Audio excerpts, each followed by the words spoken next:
என்னுடைய ஆசிரியரை அழைக்க மாணவராக வந்திருக்கிறேன் என்று சொன்னாராம். ஆசிரியர் மீது அவ்வளவு பிரியம். சாக்ரட்டிஸுடைய மாணவன் பிளேட்டோ, பிளேட்டோவின் மாணவன் அரிஸ்டாட்டில், அரிஸ்டாட்டிலுடைய மாணவன் the great Alexander who conquered the entire world. உலகத்தை ஒரு குடையின் கீழ் ஆள நினைத்து வெற்றியும் கண்டவர் மகா அலெக்சாண்டர். அவரிடம் போய் கேட்டார்களாம், எப்படி உலகத்தை ஜெயித்தீர்கள் என்று. என்ன சொன்னாராம் தெரியுமா? ஒற்றை வார்த்தையில் பதில் சொன்னாராம், நான் இந்த உலகத்திற்கு வந்ததற்கு காரணம் என் பெற்றோர், இந்த உலகம் என்னிடம் வந்ததற்கு காரணம் என்னுடைய ஆசிரியர் அரிஸ்டாட்டில் என்றாராம். இவ்வாறு உலகத்தில் மிக சிறந்த தலைவர்கள் தங்களுடைய உயர்வுக்கு காரணம் தங்கள் ஆசிரியர்களே என்று கூறியிருக்கிறார்கள். Teaching profession is the noblest profession among all the profession. உலகம் ஆசிரியர் தினத்தை கொண்டாடுவதை காட்டிலும் கிறிஸ்தவர்களாகிய நாம் ஒவ்வொருவரும் ஆசிரியர் தினம் கொண்டாட வேண்டும். ஏன் என்று தியானிப்போமா? இன்று நம் சிந்தனைக்கு ஆதாரமாக எடுத்துக்கொண்ட வேத பகுதி யோபின் புஸ்தகம் 36ஆம் அதிகாரம் வசனம் 22. யோபுவின் சிநேகிதன் எலிகு கர்த்தருடைய மகத்துவங்களை விளக்கிக் கொண்டிருக்கும் போது அவன் சொன்ன சத்தியம். யோபு 36ஆம்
கர்த்தர் மோசேக்கு கற்பித்தார்.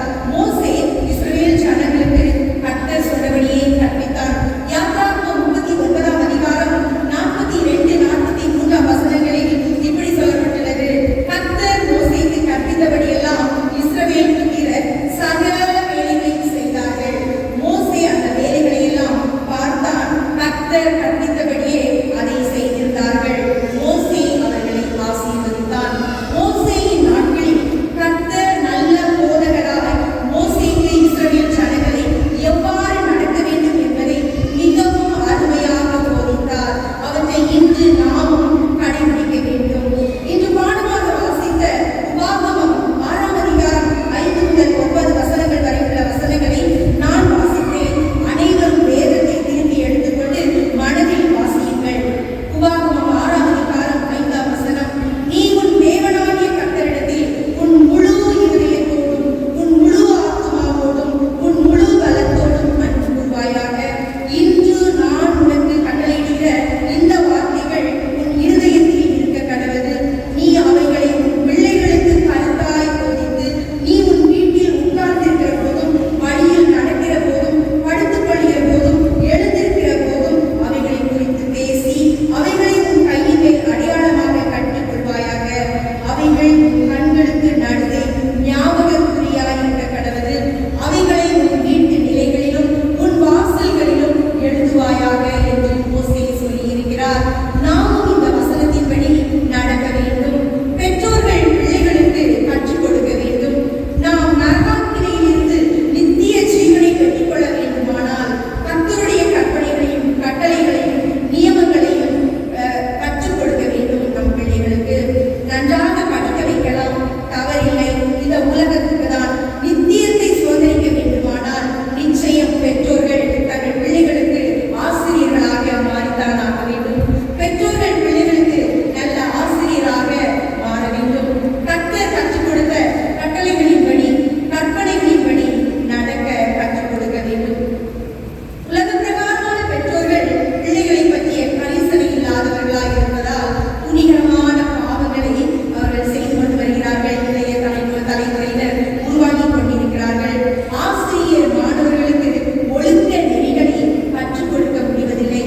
ஒரு வாரத்துக்கு முன்பதாக ஒரு மாணவியிடம் தவறான வழியில் செல்வதை சுட்டிக்காட்டி அவ்வாறு நடக்கக்கூடாது என்று ஒரு ஆசிரியர் எச்சரித்திருக்கிறார். நம் பொள்ளாச்சியில் உள்ள ஒரு அரசு பள்ளியில்தான். இன்று அது ஒரு போலீஸ் கேஸாக மாறி அந்த ஆசிரியருக்கு பல பிரச்சனை. இன்று ஆசிரியர் பணி என்பது மிகவும் சவாலான ஒரு பணிதான். எனவே தினமும் ஆசிரியர்கள் தேவனிடம் ஞானத்தை பெற்றுக்கொண்டு அனுதினமும் நம் மாணவர்களுக்கு கல்வி கற்றுக் கொடுக்க வேண்டும். தாவீது சொல்கிறார், கர்த்தாவே உமது வழியை எனக்கு போதித்து என் எதிராளிகளின் நிமித்தம் என்னை செவ்வையான பாதையிலே நடத்தும் என்று. ஆகவே ஆசிரியர்களாகிய நாமும் ஒவ்வொரு நாளும் நம்மை பணிக்கு செல்வதற்கு முன்பதாக ஜெபித்துவிட்டு செல்ல வேண்டும். நல்ல போதகர் நம் இயேசு கிறிஸ்து. உலக இரட்சகராகிய இயேசு கிறிஸ்துவும் ஒரு ஆசிரியரே. மக்கள் பெரும்பாலும் இயேசு கிறிஸ்துவை போதகர் என்றும் குரு என்றும் ஆசிரியர் என்றும் தான் அறிந்து கொண்டார்கள். இயேசு கிறிஸ்துவை குறிப்பிடும் மற்ற இறைப்பெயர்கள் மிக எளிதாக ஞாபகத்தில் வரலாம். மேய்ப்பர், இரட்சகர், தேவகுமாரன், மனுஷகுமாரன் என்ற மற்ற இறைப்பெயர்கள் இருந்தாலும் ஆச்சரியமான விஷயம், 4 சுவிசேஷங்களிலும் இயேசு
வசனத்தில் பவுல் சொல்கிறார், தினந்தோறும் தேவாலயத்திலேயும் வீடுகளிலேயும் இடைவிடாமல் உபதேசம் பண்ணி கற்றுக் கொடுத்து இயேசுவே கிறிஸ்து என்று பிரசங்கித்தார்கள், இயேசுவே கிறிஸ்து என்று கற்றுக் கொடுத்தார்கள். அந்நாட்களில் ஆதி திருச்சபை மக்கள் அதே பணியை நாம் அனைவரும் செய்ய வேண்டும் என்று இயேசு கிறிஸ்து விரும்புகிறார். எனவே நாம் அனைவரும் இயேசு கிறிஸ்துவை சொந்த இரட்சகராக ஏற்றுக்கொண்ட அனைவரும் அதிகாரத்துடன் இயேசுவை அறியாத ஜனங்களுக்கு கற்றுக் கொடுக்க அழைக்கப்பட்டிருக்கிறோம். இயேசு காட்டும் வழியை மற்ற மக்களுக்கும் கற்றுக் கொடுப்போம். இயேசு காட்டும் வழியை மற்ற மக்களுக்கும் கற்றுக் கொடுப்போம். நாம் அனைவரும் ஆசிரியர்களே. வழி என்றால் எது? அது ஜீவ வழி. வழி என்றால் எது? அது ஜீவ வழி. வழிகாட்டிட வந்தவர் யார்? அவர் இயேசு. வழிகாட்டிட வந்தவர் யார்? அவர் இயேசு. வழியுமவர் ஒளியுமவர் ஜீவனதியும் அவரே. சத்தியமும் அவர் நித்தியமும் அவர் ஜீவ அப்பமும் அவரே. வழியுமவர் ஒளியுமவர் ஜீவனதியும் அவரே. சத்தியமும் அவர் நித்தியமும் அவர் ஜீவ அப்பமும் அவரே. அவர் இயேசு. அவர் இயேசு. சத்தியம் என்றால் எது? அது தேவ சத்தியம். சத்தியம் என்றால் எது? அது தேவ சத்தியம். சத்தியம் காட்டிடும் சற்குணர் யார்? அவர் இயேசு. சத்தியம் காட்டிடும் சற்குணர் யார்? அவர் இயேசு. வழியுமவர் ஒளியுமவர் ஜீவனதியும் அவரே. சத்தியமும் அவர் நித்தியமும் அவர் ஜீவ அப்பமும் அவரே. அவர் இயேசு. அவர் இயேசு. ஜீவனுக்கு போகும் வழியை கற்றுத் தருகிறவர் நம் ஆண்டவராகிய இயேசு கிறிஸ்து. ஜீவனுக்கு போகும் வழியை கற்றுத் தருகிறவர் நம் ஆண்டவராகிய இயேசு கிறிஸ்து. ஜெபிப்போமா. எங்கள் அன்பின் பரலோக